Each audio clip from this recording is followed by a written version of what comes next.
Welcome to the Bogosity podcast for the 5th of October 2015, the podcast that writes in Mickey Mouse.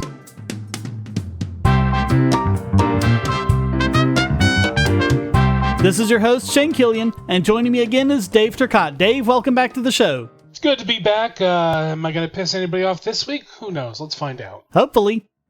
Let's laminate the news of the bogus. One of the many ways our country rigs elections is by keeping valid, balloted candidates off the debate stage. And the Commission on Presidential Debates is one of the biggest offenders here. They took over the debates 25 years ago after the National Association of Women had the audacity to invite Ross Perot to debate. So they set up 3 criteria for inclusion, 2 that make sense and 1 that is nothing short of banana republic rigging. The first is simply, they have to meet the constitutional requirements for the office of president. That's good. That's fine. The second is they have to be on the ballot in enough states to cover a winning number of electoral votes. And that's fine too, because usually the debates happen after most of the deadlines for ballot access have passed. So if they're not on enough ballots by then, they're probably not going to be. But that's really tough to achieve because so many states have these really strict ballot access requirements, which is another way they have of rigging the elections. Well, if those 2 were the only criteria, I think it would be fine, and there would only ever be 3 or 4 candidates on the stage. Hardly the chaos the statists say would happen if the third criteria weren't in place, because they say, what if there's, 50 candidates? You're not going to get 50 candidates on the ballot in enough states to win, so... But even if you did, so what? I mean, they would, if they had a valid claim, then why the fuck not? Not true. I mean, this whole thing with third parties really says a lot about how bullshit the electoral process is, and the fact that we don't even have an option for nobody really should say a lot. Most states don't even allow you to do write-in votes unless they have a write-in candidate that has specifically qualified beforehand. Yeah, and then they wonder why people don't vote. Yeah. Oh, it's because you're apathetic. You're just sitting on the couch eating potato chips and watching Facts of Life reruns. Well, as the old Rush song says, even if you don't make a choice, that's still a choice. Yep. So anyway, their third criteria is they have to get at least 15% in 5 national public opinion polls. And not only is that hideously outrageous just on the face of it, the CPD also gets to select which polls they count, and many of those polls don't even include all the candidates. Yeah, the ridiculous thing about this is the government is run by people, and people have their biases. Of course, they're going to pick and choose and go with whichever suits their particular preference. It's a complete con job. Yeah, basically they've made it pretty much impossible for anyone other than a Democrat or Republican to get on the debate stage. But despite several attempts at lawsuits, they've never actually gotten to where they can actually be heard before a court. I think the most egregious example was in 2004, where Libertarian Party candidate Michael Badnarik and Green Party candidate David Cobb filed a joint lawsuit against the CPD. The court told them they didn't have standing to file since they hadn't actually been excluded at that point, and they had to wait for the CPD's announcement. So the CPD announced it, and of course, neither Badnarik nor Cobb were included, so they immediately, right after that happened, just that morning, they went in, filed, and were denied their day in court.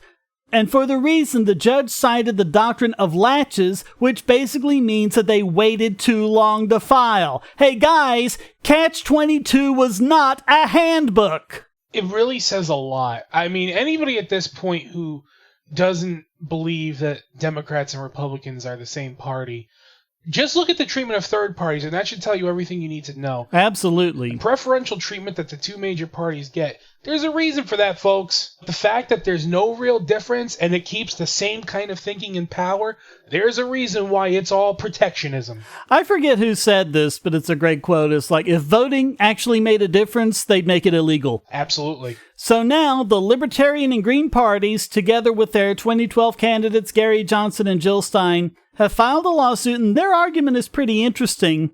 They say that the exclusion of these qualified candidates from the general election presidential debates violates antitrust laws.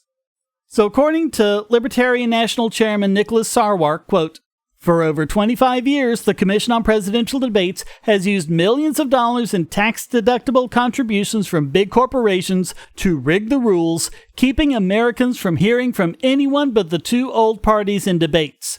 If two teams got together to make sure that only they could make it to the Super Bowl, people would be outraged at the cheating. With this lawsuit, we're standing up for the right of Americans to have fair debates between all candidates who are on enough ballots to become president. To be fair, when it comes to football, you could blatantly cheat and most people will think it's a waste of time. The Patriots, anyone? That's true, but I mean, that's a football game. That's not the elections to determine who's going to be in office. Oh, I know. I'm just saying the analogy doesn't work because when football teams cheat, most people don't think it's a big deal other than the media who tries to make it a bigger deal. Yeah. But the interesting thing about this legal challenge is they're using the antitrust laws, which of course libertarians are against, but my feeling is the Democrats and Republicans made those laws, they enforce those laws, they support those laws, they keep amending the laws to make them have more and more teeth. If they're going to do that and point guns at everyone else to make them obey it, I don't see any problem at all with making them obey it as well. No, absolutely. So in their legal challenge, they say that the commission, quote, intentionally limits participation in the nationally televised debates to the Democrat and Republican nominees, placing other national parties' nominees at an unfair advantage, and they demand to include all candidates who are legally qualified to serve and whose name appear on enough states, basically the first two criteria that I read out earlier. And they've also founded a group called the Coalition for Fair Debates, which is an umbrella group for politicians, interest groups, and advocacy groups to open up not just the presidential debates, but debates all over the country. And their senior advisor, Ron Nielsen, said, quote, a majority of Americans do not believe the Republican or Democrat parties represent their views and are more ready than ever to consider alternatives to the status quo. They deserve the opportunity to see and hear from all the viable candidates, not just the Republican and Democrat. Absolutely. If you're running for the highest position in this country and people have an invested interest in this, they have a right to know what all the candidates think. Yeah, and hopefully they'll find a judge that just isn't in the back pockets of either the Republicans or Democrats. I mean, good luck with that. Well, the only way you're going to find that is in fiction. Maybe Judge Dredd.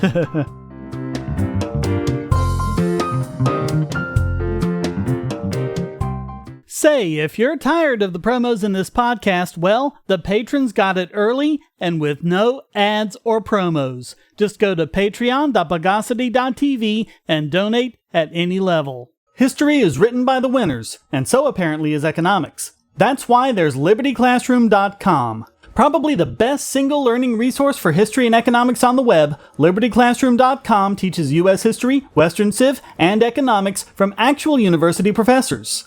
There's lots of free material to get you started, including introductory lectures on all these subjects, and when you sign up, you get the full site's content for just $99 a year, less than the price of 2 cups of coffee a month.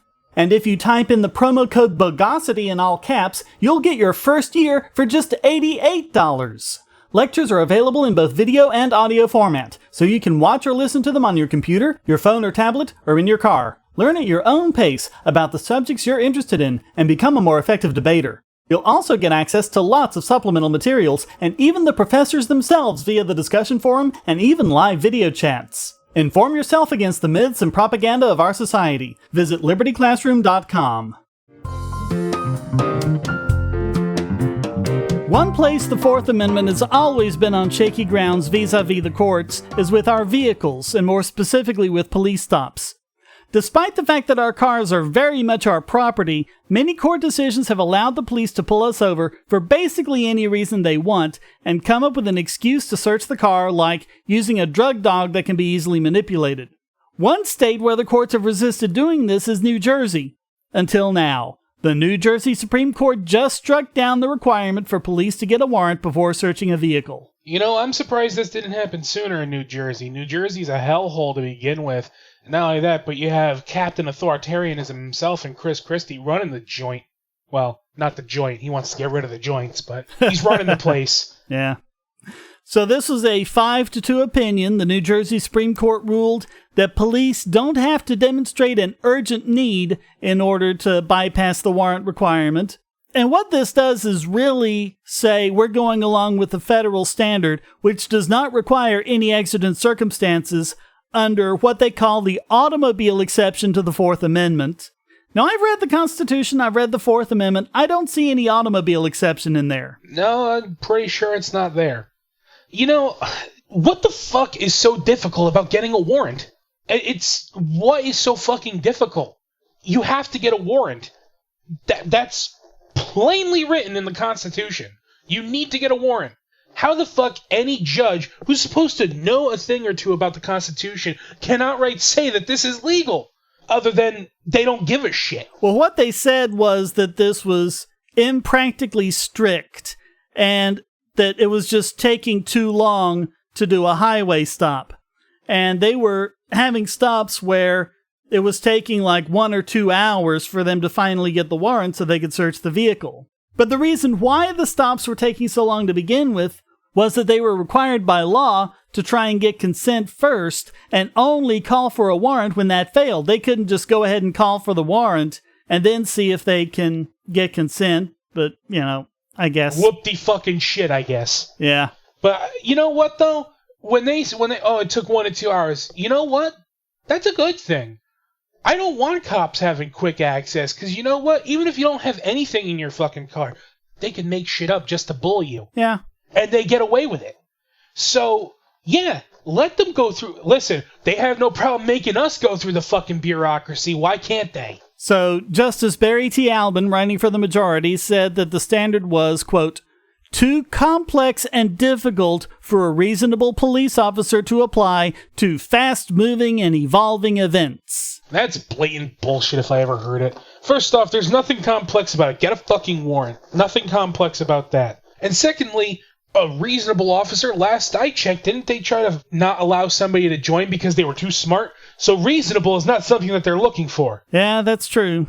So there were 2 dissenting judges, and the dissenting opinion was written by Justice Janie LaVecchia, and she said that this was a shameful retreat to the federal standard. Quote, the court's decision today represents a radical change in our jurisprudence. This is not a proud day in the history of this court. I mean, it's an obvious power grab is what it is. Yeah, but sadly, that's become the standard for pretty much the entire country. Yeah, it has. It's an absolutely sad and pathetic standard.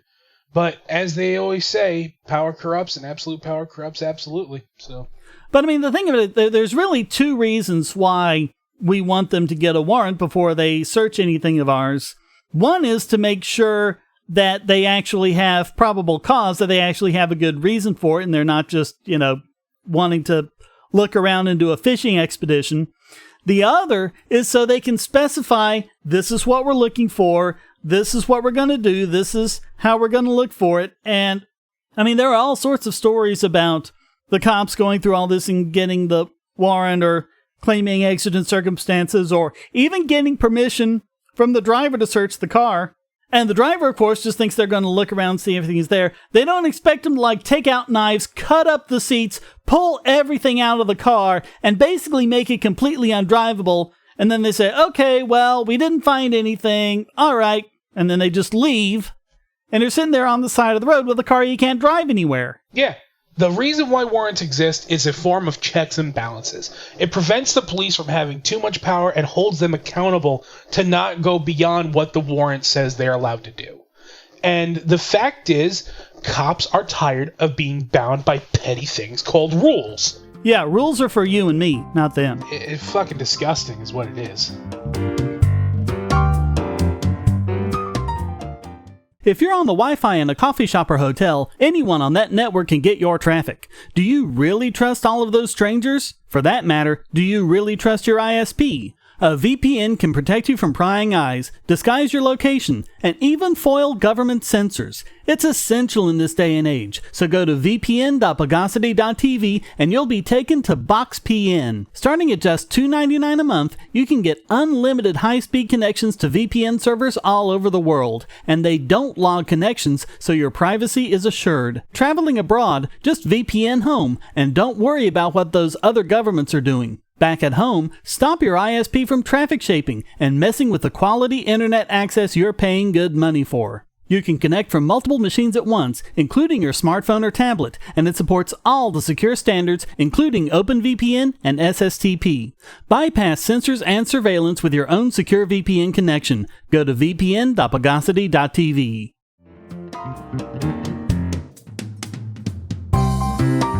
And more censorship in the name of banning hate speech, whatever that is. I mean, it'd be one thing if they could specifically define it, but in all the hate speech cases, it just seems to be someone said something that I don't like. Yeah. Now, under pressure from Germany, Mark Zuckerberg told the UN that they were going to start policing hate speech on Facebook. Jesus fucking Christ. I mean, you know, it's funny. This kind of ties in with some other news that's been happening in the gaming front. Zoe Quinn and Anita Sarkeesian also went to the UN to try and have a fight on online harassment and hate speech. And a lot of the Gamergate people are saying that this is bad because Anita and Zoe are doing this, but they ignore the part about the people with the guns that are willing to listen to them. Yeah.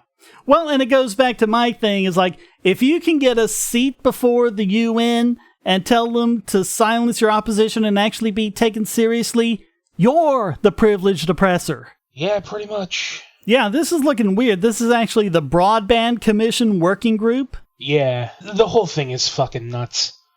Like I said, I saw a bunch of Gamergate people really talking about this, and their concern is over, like, for example, Grums, who's like I think he's a game developer, but he's a prominent person within Gamergate.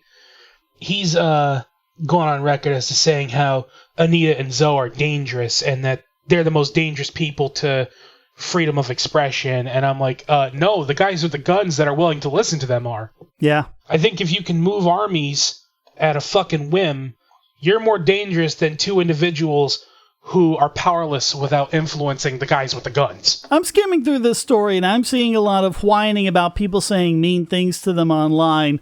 Look, I have been accused online of threatening people with a firearm, which I have never done.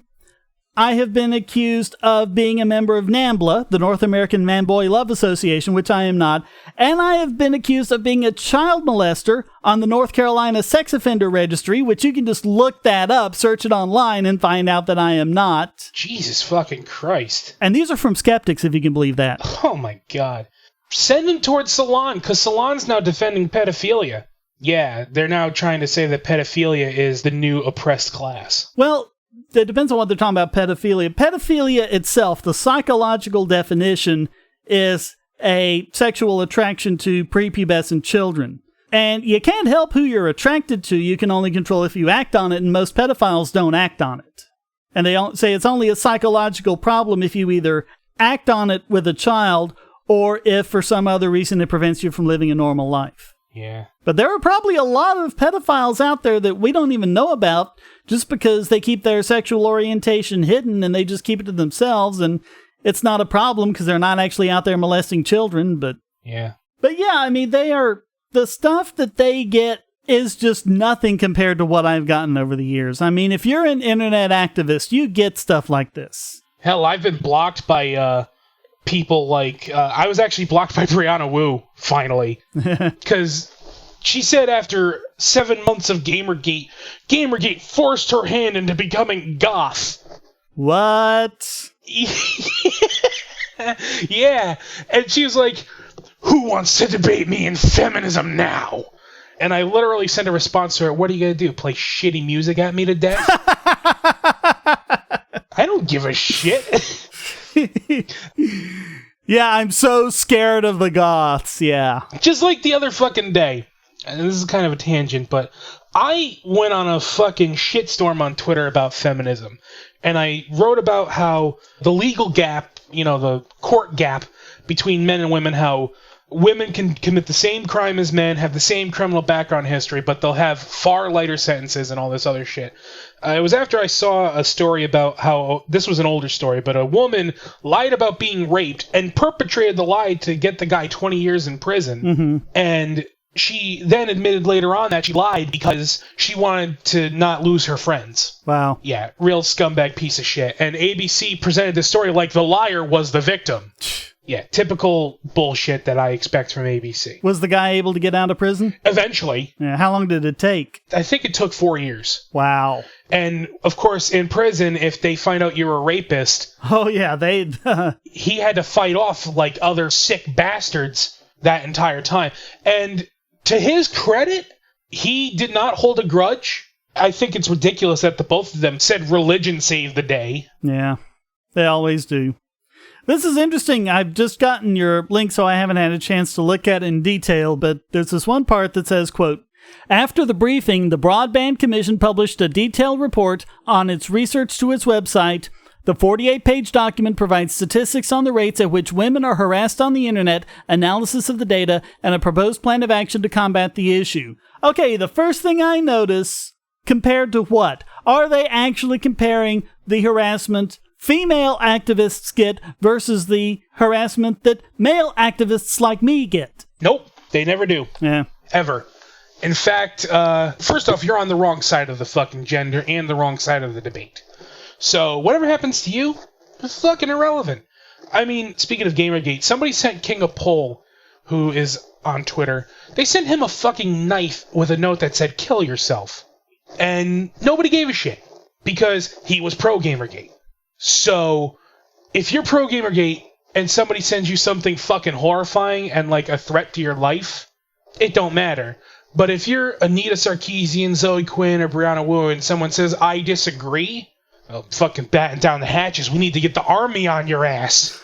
Well, it's like they're also talking about cyberstalking, and that reminded me of something that Zoe Quinn pulled with that ex-boyfriend of hers. She set up a Google alert for her ex-boyfriend and said that since she set up the Google alert for it, that every time he posted something about her, then that counted as contacting her, which means it was cyberstalking. Yeah, that's fucking ridiculous. Actually, from what I remember, she actually did... She tried to get that revoked. I don't know if it actually happened, but the fact that she tried to get it revoked pretty much validates him. Yeah. All right, so getting back to our main story for this segment, Zuckerberg at the UN, and this was at the UN Sustainable Development Summit. He was talking to German Chancellor Angela Merkel about hate speech on Facebook, and he said, quote, I think we have to work on that. And Germany has been doing a lot of criticizing of Facebook because it doesn't shut down hate speech on the refugee crisis, and they don't really say what they mean by hate speech. Is it just that people expressing the opinion that they don't want all the refugees there and they should keep them out, which I would disagree with it, but I wouldn't call it hate speech or racist or anything like that. No, the whole thing is ridiculous. I mean, the writer even says that this is a difficult thing to discuss. No, it isn't. No. It's not fucking difficult at all. Freedom of speech. End of. Freedom of expression. Yeah. That's it.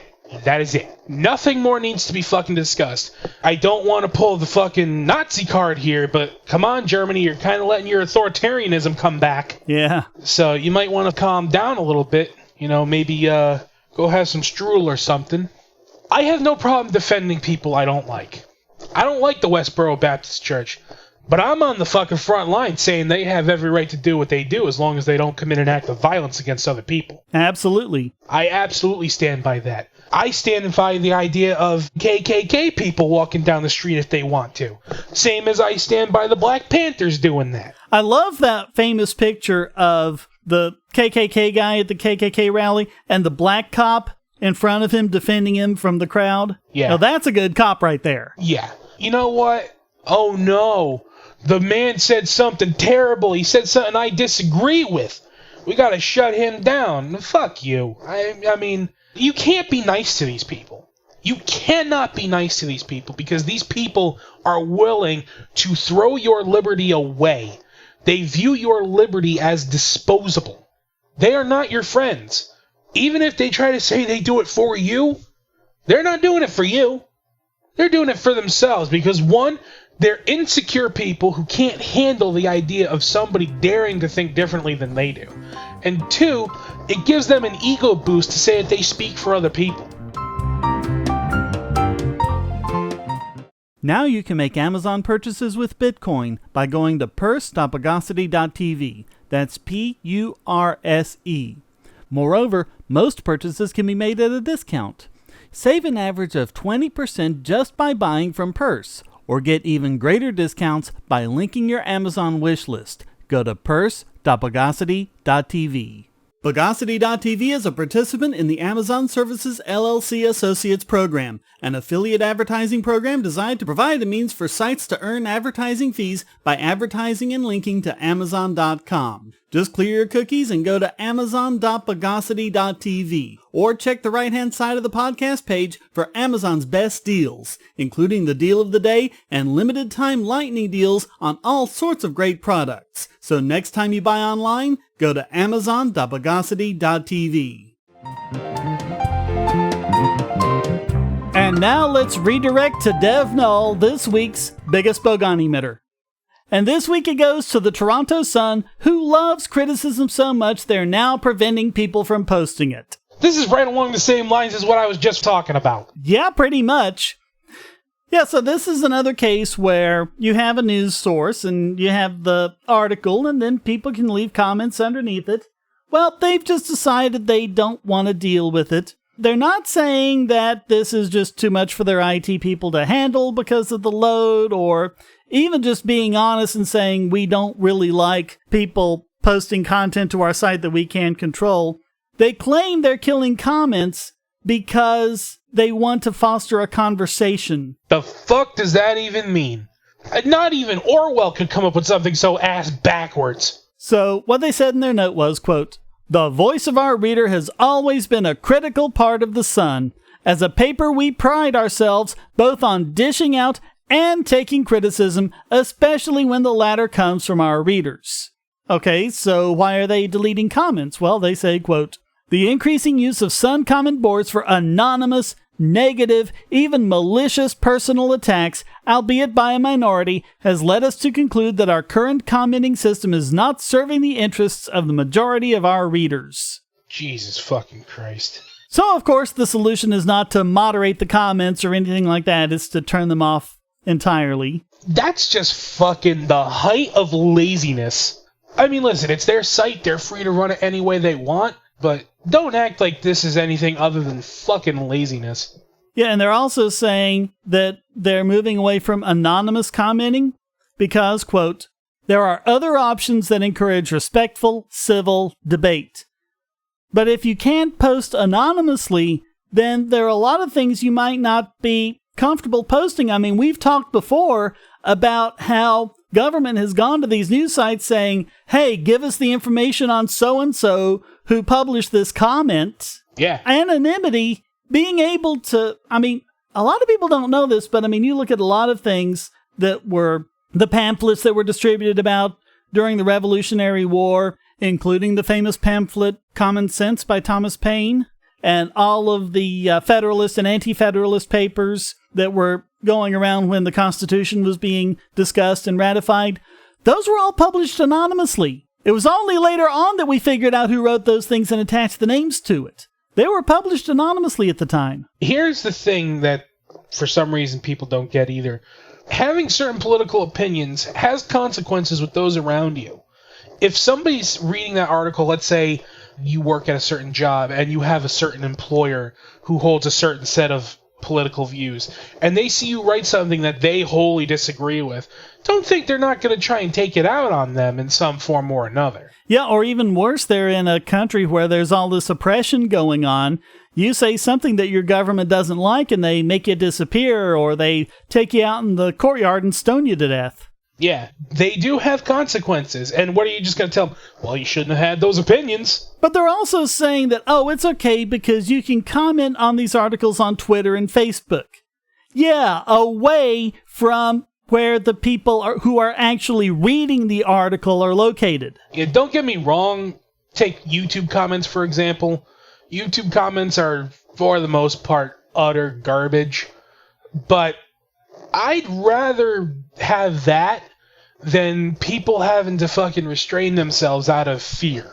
Well, how many times have you seen a news article and then under that you've seen comments and people are pointing out factual errors in the comments and linking to where people can get better information? That's a good thing. Yeah, that is absolutely a good thing. It keeps them on their fucking toes. which they need to. This is just more of trying to be unquestioned. Well, yeah, and because it's like, if you don't see that, then it might not occur to you to go find that same story on Facebook or Twitter or whatever and see what people there are saying about it. Absolutely. And of course, the other option, they say, is submitting comments to the letters to the editor section, where, of course, they can choose which comments to post or not and even edit the comments they do post. Don't even get me fucking started on shit like this. I have on my local news on the evening at about 5:30 every night, they have a segment called The Voice of the People. It is the worst thing on television, and you can bet your ass they cherry-pick the people that they let on those goddamn things. Yeah. You think they just let anybody call it? No. They make sure to pick the worst of the worst. Well, I know of all the times I've written letters to newspapers like the Charlotte Observer. I think every single time it's been edited, which isn't always a bad thing. I mean, I know there's space limitations in an actual newspaper, and they haven't always edited it in a way that would change the meaning, but sometimes they have, and there's no way to let all of the readers know that, hey, they took that out of context, that's not really what I meant. Well, I remember one time for my local news, I submitted a comment on Facebook, and they said they were reading comments on Facebook. And I submitted a comment, and they read it on the air, but they completely left out a lot of what I said to try and make it seem like I agreed with their point when I was saying how they were wrong. Yeah, or they take out your actual arguments and just give your conclusion to make it sound like an assertion as opposed to an actual reasoned position. Yeah, they do this kind of shit all the time, and that's the thing about news media. They originally were intended to let people know the truth, but now they try to give out their own story. There are really two issues here. One is community. I mean, it's no longer the case where the newspaper just prints it and everyone reads it and it's one way. If you're going to survive online, you really need a community. You need a back and forth with your users. My YouTube channel would not be anywhere close to where it is if I weren't engaging with people in the comments. I probably wouldn't even have this podcast or the Bogosity.tv website without all that happening. Oh, absolutely. Yeah. Absolutely. So, I mean, that's what it's all about. And the other thing is transparency. We need to have as many people as possible second-guessing news outlets because, of course, they're not peer-reviewed. So, you know, when people talk about, oh, blogs aren't peer-reviewed, but if the blog has open commenting, that's kind of an informal peer review because if someone sees mistakes that have been made, they can post that in the comments. Absolutely. And it's something that needs to happen. You need to have that kind of criticism available. You need to have people who are willing to look at this and fact check and make sure that what you're putting out there is legitimately true. Yeah, so why not just install one of the many really awesome comment systems like Discus or something and just go with that and not have to worry about it, and you'd still have all of the advantages. There'd be a very minimal thing your tech people would have to do, and you'd still have this back and forth, this community, and this commentary going on. Yeah, but why do that when you could just be lazy? Yeah. So this note has all sorts of platitudes in it about how we love your comments. Yeah, we love your comments so much we're going to stop you from making them or bury them out in social media or wherever, so that people who are actually reading the article can't get to them. And all of that makes the Toronto Sun this week's biggest Bogon emitter. Hackers, terrorists, the NSA. But I repeat myself. Your online security is under attack, and the weakest point is your password. That's why you need LastPass. LastPass plugs into your browser and allows you to randomly generate strong, unique passwords anywhere on the web, all protected by one master password. LastPass sets up in minutes and gives you secure automatic logins throughout the web, synchronizing across all your browsers and all your computers, at home, at work, or on the road. It even securely stores sensitive form data, including credit card numbers, backup sensitive documents, membership info, Wi-Fi logins, and more. And with LastPass Premium, you can get these benefits on other applications and even mobile devices, and also get priority customer support. Sign up at password.bogosity.tv for a free month of LastPass Premium. Log in securely everywhere using the last password you'll ever have to remember. Go to password.bogosity.tv and get LastPass now.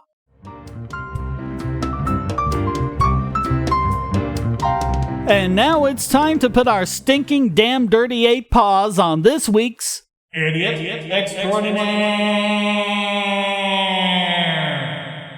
So we just had the supermoon eclipse on Sunday, and religious idiots were predicting the end of the world, which of course didn't happen, just like all the other times religious idiots predicted the end of the world. But what's interesting is that there's one group of religious idiots that keeps somehow getting respect no matter how much their doomsaying is shown to be wrong. Now, all regular listeners know that we're not global warming deniers. The planet is warming, largely due to increased CO2, and humans are a contributing factor. But we've always been skeptical of doomsayers of all kinds, and in this case, it's French Foreign Minister Laurent Fabius who claimed that we only had 500 days to save the Earth from catastrophe, and that was well over 500 days ago. Well, I guess Mr. Fabius isn't all that fabulous. The fabulous Fabius. Try saying that 5 times fast. He's not as fabulous as Fabio. No. Yeah, so what he said on May 13th, 2014 was, quote, "We have 500 days to avoid climate chaos, and I know that President Obama and John Kerry himself are committed on this subject, and I'm sure that with them, with a lot of other friends, we shall be able to reach success in this very important matter." Now, just going back to that quote for a second, I know that President Obama and John Kerry himself. What the fuck makes John Kerry special? Oh, John Kerry himself is helping us. Well, he's the Secretary of State. Yeah, but I mean, like, just the wording. I would think Obama himself would sound more important than John Kerry himself. It just seems backwards. It's just funny to me. So, there is a United Nations Climate Summit set for this November in Paris, and that will take place 565 days after we only had 500 days to avert climate chaos. Well, damn. But this 500-day warning was actually supported by then Press Secretary Jay Carney, and he said it, quote, "made clear in the view of the science that climate change is upon us, and the effects and impacts of climate change are being felt today." So this report that he's talking about, the National Climate Assessment, said things like, quote, "frequency and duration of the strongest Atlantic hurricanes have increased since the early 1980s, and, quote, winter storms have increased in frequency and intensity and have shifted northward since the 1950s. The problem is, we're in a decade-long hurricane low. In the last 10 years, no Category 3 or higher storm has made landfall in the United States. And when you consider that in the last 10 years, we were supposed to be at the peak of the hurricane cycle, that kind of makes you scratch your head a little bit, doesn't it? Yeah, it's funny. I kind of just noticed that. Yeah, we really haven't. Well, and it's October now. September, early September, is supposed to be the peak of hurricane seasons. And in those first few weeks, there were no tropical storm, depressions, or hurricanes anywhere on Earth. It wasn't until later in the month that we started getting the tropical storms and all the weather from them. Yeah, like right now they're talking about Joaquin. Yeah. And now they're even saying, oh, now we're not even going to get it. I mean, I don't know. That could change later today as we're recording this. Meteorology is like that. But the point is, all this doom and gloom might not exactly be there like they're saying. But they've already got the next one lined up. French President François Hollande, I'm not sure how to pronounce that, said on Tuesday it was too late to save the planet if they don't reach a climate agreement in Paris this year. And he said it's mankind's last chance to save the Earth from catastrophic global warming. Of course, they've been saying that for the last, 10 or 20 years? Christ, that almost sounds like whenever it's going to be too late. We're going to have to shut the government down if we don't agree with this bill. I'm getting the same vibes, and it all still sounds like bullshit. Yeah, I mean, global warming is a cause for concern, but you don't really have the data talking about this global climate chaos and all of this apocalypse that's supposed to come. Here's the thing. I'm not an expert on global warming. I've never really put much time into researching it, so I probably don't have the best insight on this topic. But what I can say is, even if every aspect of global warming is true, even like the extreme doomsaying stuff, that doesn't necessarily guarantee that government is the answer to solving this problem. And that's what a lot of people are coming to the conclusion of. Right, because their solution is all this government environmentalist activity, the same agenda that they've been pushing on us long before, anyone said anything about global warming. It's like when you look at things they actually could do to lower our carbon emissions, like increase the number of nuclear reactors in the United States, you even dare to suggest that and people hit the ceiling. I know. Or how about a better one? Stop blowing people up. There you go. I mean, our military is by far the biggest polluter, by far putting the most carbon in the atmosphere than anyone. Well, and here's the thing, too. I mean, just look at that recent incident in Colorado with the river. Yeah. That was the EPA that did that. If they can't even handle keeping a river clean, why should we trust them with our lives if we're going to be in this state of doom? So Laurent, Fabius, and all other global warming doomsayers are well deserving of this week's Idiot Extraordinaire.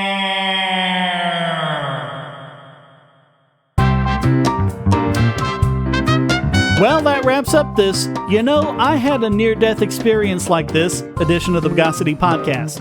As always, you can come to forum.bogosity.tv to read the show notes and join the discussion. This podcast depends on you to keep going, so please donate using the links on the website or at patreon.bogosity.tv, and feel free to join in by sending a question, statement, news article, or rant to podcast@bogosity.tv. You can even stick it in an audio file if you want. Thank you for listening, and thanks again to Dave Turcotte for joining me. It was good to be here. I don't know if it's good for anybody else, and I'm not going to give you a cigarette either, but I had fun. Until next time, here's a quote from Mark Twain. In religion and politics, people's beliefs and convictions are, in almost every case, gotten at secondhand and without examination from authorities who have not themselves examined the questions at issue, but have taken them at secondhand from other non-examiners whose opinions about them were not worth a brass farthing. The Bogosity Podcast is licensed under Creative Commons Attribution, Non-Commercial, No Derivatives 3.0 Imported License.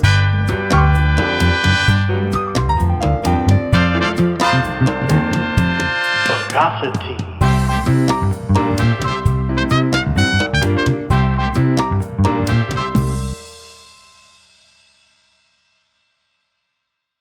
Do you want answers to creationist claims against evolution? Would you like to know more about evolution yourself, or even engage creationists more directly, with actual peer-reviewed sources to back you up? My book, How Evolution is Scientific, is designed to show the basics of evolutionary theory and how it is so well supported using the scientific method. It's impeccably sourced, with references to the actual scientific material, and is arranged using the creationists' own criteria of what is scientific. Using their own arguments against them, see how evolution is scientific, but creationism is not, based on observations, accurate predictions, logic, and evidence. Get answers to common creationist claims, and even a primer on abiogenesis, the start of all life. It's all in my book, How Evolution is Scientific, available at Amazon and on Kindle, EPUB, and PDF as well. Get How Evolution is Scientific and never be taken in by creationists again. Well, I should probably finish that story I was talking about when I was talking about my Twitter account. Oh, which story is this? The one where I was posting that shit on feminism. Oh, okay. I never finished the story, but I said I was posting this stuff on feminism, and Travis, Jesus fucking Christ, he retweeted everything that I wrote. I mean, I'm going to give you an example here. My message tone whenever I get like a Twitter notification or anything like that is the chime that plays in the Sonic the Hedgehog games when you get a Chaos Emerald. Well, Jesus fucking Christ, after Travis was done, I could turn into goddamn Supersonic. And so anyway, since he's retweeted it, people in his Twitter feed can see it. And one of the people actually commented to me and was like, and tried to engage in conversation. And the guy was an obvious status, and he's like, I don't want this pre-sociology bullshit in my timeline. And I said to him, well, you take that up with Travis, because it sure as fuck ain't my problem. Yeah. And then he ended up blocking me and unfollowing Travis, and I was like, what the fuck do I care? But I go on Twitter rampages all the fucking time. I used to never talk. I used to never do Twitter, and then all of a sudden Gamergate happened, and it's like, oh, hey, people are talking about shit. I should talk too. Yeah, I still don't do that much on Twitter. Yeah. And I guess before I go, I have time. I'm gonna shill. Okay. Over on superplexbros.com right now, it is October as we record this. We are now starting Mario Month, which, obviously, as you know, Mario is the most famous of video game characters, and last month was the 30th anniversary of Super Mario Bros. I knew him back when he was called Jumpman. Yeah, well, but he is getting a month dedicated to him on our website, and there's going to be all kinds of reviews for the games. I've already uploaded my review of the original Super Mario Bros. In fact, Shane, if you would be so kind as to link that. Give me the link for that. I will. I just need to let my shitty-ass laptop load it. I swear to God, once it actually starts working and everything, it's fine. It's just starting everything that sucks. Yeah. But there is my Super Mario Bros. Review.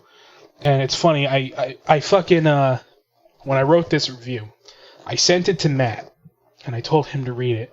And he's like, God damn, you went a lot of fucking detail in this review! And I said, well, what the fuck do you expect? It's a game review. And he's like, well, I didn't expect you to go into that kind of detail for a game that old. That's not something I would do. And I was like, well, one, Super Mario Bros. Is one of the most revolutionary video games of all time. This game is literally responsible for saving the video game industry. I don't know if you know that. I didn't. In 1983, there was a video game crash. The home console market was basically dead. The Atari, the ColecoVision, the Intellivision, they just weren't selling anymore. And one, it was too saturated, and two, just the quality of the games that were coming out just weren't up to snuff that gamers cared, and they were just like, you know what, this ain't worth it, let's just go back to the arcades. Well, Nintendo made the Famicom, also known as the Nintendo Entertainment System, and Super Mario Bros. Was one of the launch games for it in 1985. And people were like, holy shit, home games can do this? And video games became a thing again, and Mario blew up instantly. So, yeah, I mean, it is one of the most revolutionary video games ever in terms of, actually driving the video game market. Without that game, we probably wouldn't have the huge monolith of the video game industry today. The more you know. But anyway, to finish up what I'm saying, Mario Month is all October long. We have people looking at all kinds of Mario games. It's going to be pretty awesome. We've already got a few reviews up right now, and it's only going to get more awesome.